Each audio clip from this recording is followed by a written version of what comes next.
Bonjour à tous, merci beaucoup pour l'invitation. Donc effectivement, je travaille à l'IRIS, qui est un think tank qui travaille sur la géopolitique et la défense à Paris. Et j'essaye de concentrer une partie de mon travail sur les affaires maritimes, et notamment sur la géopolitique de la mer, et d'explorer ce thème de la géopolitique des zones côtières, qui est quelque chose dont on va discuter ensemble dans les 15-20 prochaines minutes, mais qu'on a du mal à concevoir, puisqu'on parle beaucoup de géopolitique en ce moment depuis quelques années. La géopolitique de la mer est un sujet qui, là aussi, se développe, avec tous les enjeux qu'on a pu voir aujourd'hui, et le fait que de jour en jour, on puisse accéder à des zones de plus en plus lointaines et de plus en plus profondes dans l'océan, et que ce progrès technique nous permet, nous pousse à appliquer des concepts de géopolitique à des espaces qui étaient parfois inexplorés et inconnus. Or, la géopolitique des zones côtières pourrait normalement s'inscrire dans un temps long, puisque ça fait très longtemps que l'on travaille sur la géopolitique continentale, et qu'on pourrait développer des théories de géopolitique du littoral, un domaine que l'on connaît de tout temps. Or, c'est assez difficile de remonter dans l'histoire de la géopolitique des zones côtières. Il y a un concept qui date du début du XXe siècle, qui a été développé par un amiral et géographe, je crois, qui s'appelle Mackinder, et qui a développé le concept de heartland, donc la zone du cœur, on va dire, qui s'oppose à la zone côtière. Et ce concept visait à concrétiser, cristalliser l'opposition entre de grandes puissances maritimes et des puissances continentales. Avec l'idée qu'il y aurait un pivot au centre de continents, notamment du continent eurasiatique, qui intéressait ce chercheur. Et donc avec la possibilité pour des puissances maritimes d'encercler une puissance continentale, et inversement, avec la volonté de puissance continentale de disposer d'accès à la mer, puisque l'accès à la mer est un déterminant stratégique, et qu'il faut sécuriser un accès à la mer quand on est une puissance continentale, ou en tout cas on cherche à le faire. Alors c'est un concept qui a été diversement adopté, hein. Je crois que les anglo-saxons s'en sont un petit peu emparés, oui. Mais ça n'a pas été le cas par exemple des Français. Oui, d'ailleurs, si j'utilise le mot en anglais, c'est qu'on n'a pas vraiment de concept français qui reflète à proprement parler cette discussion.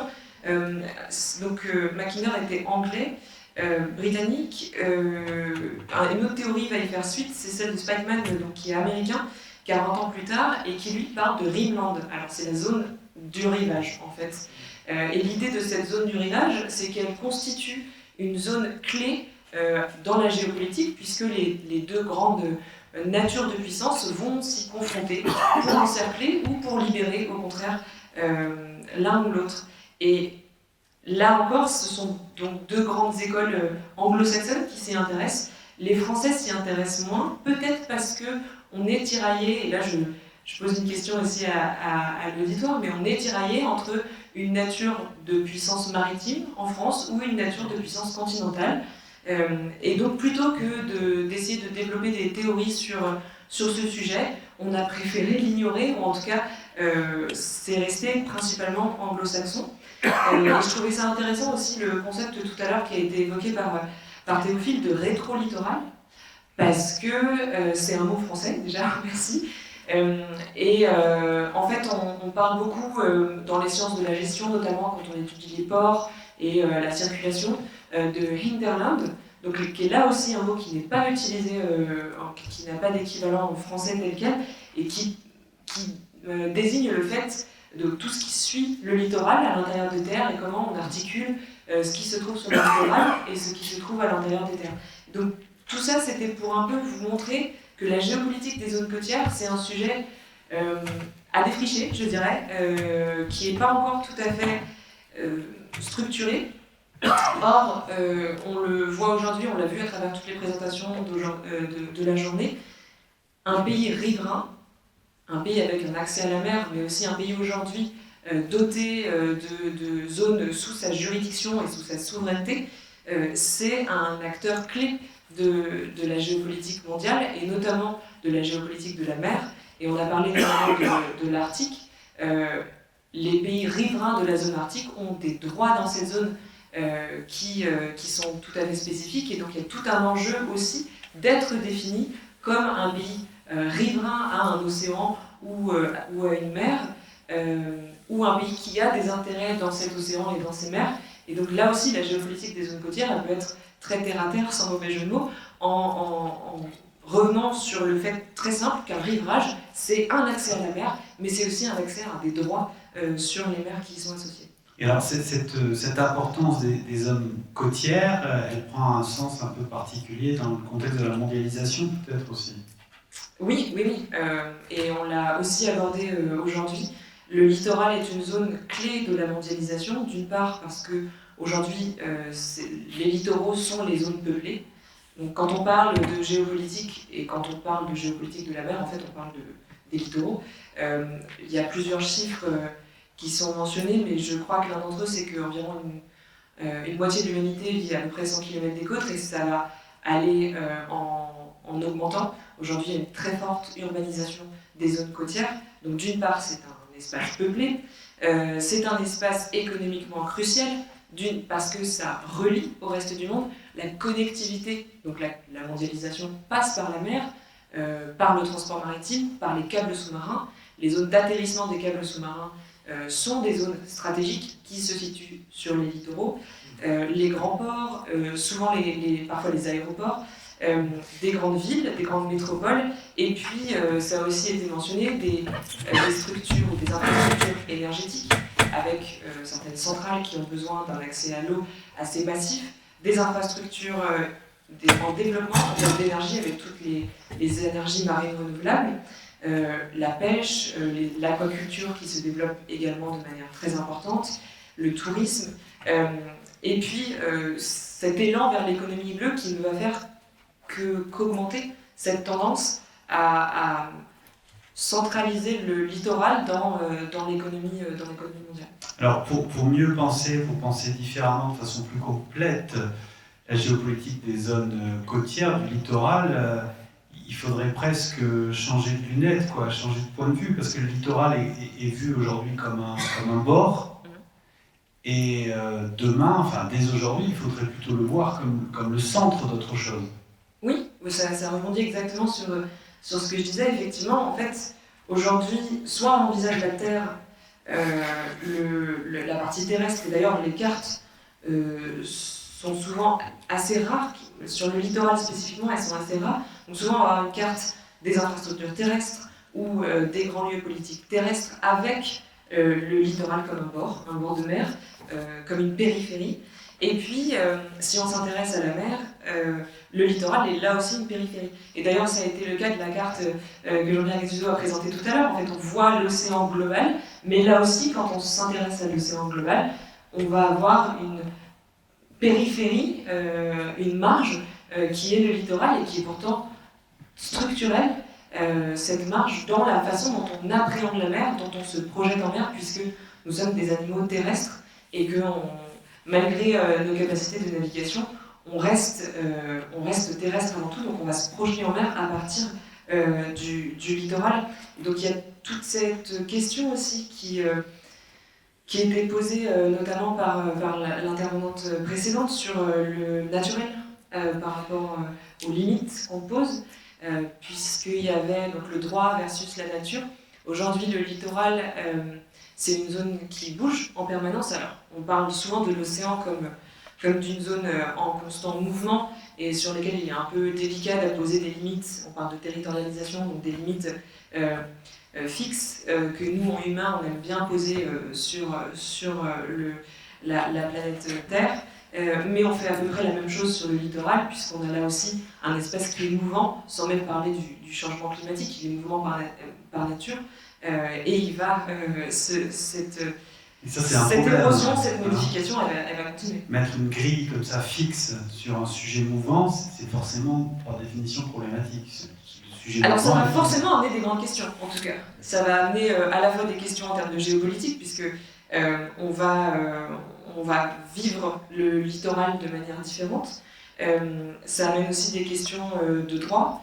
On va négocier, on va apporter devant des cours internationales des questions très spécifiques qui tiennent justement à cette nature du littoral. On va essayer de négocier sur la base de cette nature mouvante du littoral. Donc c'est pour nous qui étudions les relations internationales et la science politique très intéressant d'étudier les discours et la manière dont on présente le littoral tout autour du monde, dans le cadre notamment de différents juridiques. Et puis, alors problématique est peut-être un grand mot, mais en tout cas, ça va aussi poser des questions en termes de politique publique, puisqu'il y a une fragmentation, que ce soit au niveau, donc en France nationale, parfois régionale au niveau de l'Europe, mais aussi au niveau international, entre les agences, leurs mandats, les acteurs chargés de la sécurité, de l'action de l'État en mer, etc. Donc toute cette fragmentation va demander une certaine agilité de la part des pouvoirs publics pour gérer ces zones qui sont mouvantes. Et aujourd'hui, on assiste de plus en plus avec la montée en puissance de la planification spatiale maritime à une forme d'apposition d'une grille de lecture qui est relativement terrestre sur les espaces. Oui, quasiment un cadastre, ou en tout cas une pensée qui est issue du cadastre et donc qui est très terrestre sur des espaces maritimes, qui est nécessaire parce qu'il faut organiser la façon dont on utilise l'espace, mais qui est nouvelle, et donc il y a effectivement là aussi des à-coups, je dirais, politiques, économiques, entre la manière dont on utilise la mer historiquement et la manière dont on va se mettre à l'utiliser, justement en régionalisant, en territorialisant. Et ce que je disais au tout début, c'est que toute cette pensée de la géopolitique de la mer, pour moi, elle tient en partie au progrès technologique. Donc au fait qu'on puisse aller toujours plus loin, toujours plus profond. Et ce progrès technologique, pour l'instant, il est parti pour continuer. Donc on parlait des mines sous-marines. En fait, cette territorialisation des mers, mais aussi cette pensée d'étirer finalement ce qu'on appose sur la terre, sur le littoral, puis sur la ZE, puis sur la haute mer, finalement, on va continuer à le faire. C'est une tendance qu'on peut parier pour continuer à la hausse, parce qu'on arrive à aller de plus en plus loin et à opérer de plus en plus loin et de plus en plus profond. C'est-à-dire qu'on ne peut pas réguler ce qui se passe sur mer ou dans la mer sans avoir une réflexion sur son interaction avec la Terre, quoi. Oui, c'est un grand concept. Enfin, c'est pas un concept, mais en tout cas c'est le mot continuum terre-mer qu'on utilise beaucoup aujourd'hui, qui est effectivement penser la manière dont on utilise la mer, ou dont on interagit plutôt avec la mer, à partir de ce qui se passe sur Terre. Alors, un exemple en termes de politique publique, ça va être le fait que la majorité du plastique qu'on retrouve dans les océans vient de la Terre. Donc, si on n'agit pas sur la Terre, on n'agira pas, on ne pourra pas agir à la même échelle en mer. Donc, le continuum terre-mer, l'idée, c'est effectivement qu'il y a un continuum entre la manière dont on agit sur la Terre et la manière dont on agit sur la mer, que tout soit en lien, que ça se fasse de manière coordonnée. Là aussi, c'est pas forcément évident, mais je pense que cette thématique qu'on a beaucoup abordée aujourd'hui de la mer, mais aussi des zones côtières, elle est au cœur de cette idée du continuum terre-mer. C'est-à-dire que le littoral, c'est effectivement alors on pourrait dire zone tampon, mais c'est pas le bon terme. En tout cas, c'est vraiment le lien entre la terre et la mer. Et le fait que le mot rétro-littoral ait été utilisé, ça m'a vraiment interpellée, parce que souvent, quand on parle du littoral, c'est une frontière. C'est vraiment une frontière entre la terre et la mer. On parle du littoral et on parle un peu de la bande terrestre côtière derrière, mais le rétro-littoral, dans la façon dont on l'utilise, ça veut dire qu'on se tourne vers la mer et qu'on considère ce qu'on a derrière nous. Or, souvent, c'est l'inverse qu'on fait. C'est-à-dire qu'on va... Se renverser en point de vue. C'est ça. En fait, très souvent, on considère le littoral comme la fin de la Terre. Voilà, donc on est tout au bout de la Terre, et on va toujours regarder la Terre parce qu'on a ce prisme-là dans énormément de pays, et on va se dire, bon, il faut quand même que je regarde ce qui se passe derrière en mer. Et là, le rétro-littoral, c'était un beau terme, parce qu'en fait, c'est l'inverse. C'est-à-dire, on regarde la mer et on se dit, mais il ne faut pas que j'oublie ce qui se passe derrière. Et aujourd'hui, c'est quelque chose qui n'est pas vraiment évident. Et pour moi, si on parle de géopolitique de la mer, si on parle de puissance maritime, on parle de puissance côtière, parce que tout se passe sur les côtes. Après, la question c'est, alors déjà parce qu'une puissance maritime, c'est une puissance avec une ZE importante. Or, la ZE dépend aussi de la façade littorale, donc de manière très primaire, on va dire qu'une puissance maritime, c'est une puissance côtière. Mais au-delà de ça, une puissance côtière, c'est donc une puissance qui s'investit sur ce continuum terre-mer, et donc une puissance maritime pour moi, c'est une puissance qui a cette capacité de projection en mer, mais qui le fait depuis la Terre en le reconnaissant, parce qu'elle reconnaît aussi ce continuum, elle reconnaît cet impératif de se baser depuis le littoral pour se projeter. Et c'est pas évident de construire une théorie de la géopolitique des zones côtières, sachant que, effectivement, cette théorie du début du XXe siècle sur les oppositions entre puissance continentale et puissance maritime, c'est, sans mauvais jeu de mots, un serpent de mer de la géopolitique, mais c'était intéressant de mettre sur la table ce concept de Rimland, donc de rivage, comme lieu de puissance, lieu de rivalité et de sécurisation. Et donc, au-delà de cette question de se projeter géopolitiquement, vous m'arrêtez si je continue et je parle trop, hein, mais au-delà de cette projection géopolitique, ce qui est intéressant aussi, et la conclusion, je pense une des conclusions qu'on peut tirer de cette journée, c'est que le littoral est aussi une des zones extrêmement exposées au changement climatique. Et donc, si on se considère comme une puissance côtière, alors il faut connaître notre littoral, il faut en connaître tous les contours, que ce soit terrestre comme maritime. Il faut connaître aussi l'impact du changement climatique, potentiel en tout cas du changement climatique sur ce littoral, l'anticiper et s'y adapter. Et en fait, un maintien ou on dirait oui, un maintien de la puissance, passerait par cette anticipation des effets du changement climatique sur le littoral ou sur la ZEE, donc sur ce continuum. Et donc, ce triptyque connaissance, anticipation, adaptation, il est clé pour cette zone très spécifique qu'est le littoral, et ce pivot, entre guillemets, entre la terre et la mer. Et il y a encore beaucoup de choses à faire. C'est aussi une des conclusions que je tire de cette journée, c'est qu'on connaît, on explore beaucoup de choses, mais il y a encore beaucoup de travail à faire sur cette bande littorale pour pouvoir parler ensuite de l'océan et du climat. Ouais, parce qu'on est dans une situation où la géopolitique du littoral est dans une forme d'impensé, quoi, en quelque sorte. Et il faut passer de la situation où le littoral est vu comme la frontière d'avec la mer à la situation où c'est la frontière d'avec la terre. Oui, alors en fait, impensé est un bon mot dans la mesure où j'ai pas fait de recherche extensive sur cette question, donc je sais peut-être qu'elle est pensée dans une culture que j'ai pas eu l'occasion de rencontrer, mais c'est vrai qu'en tout cas dans les grandes théories géopolitiques, aujourd'hui la géopolitique du littoral, c'est pas vraiment une question. Et cette discussion et la journée me donnent envie de creuser la question. Et effectivement, tout tourne autour du littoral, sans mauvais jeu de mots.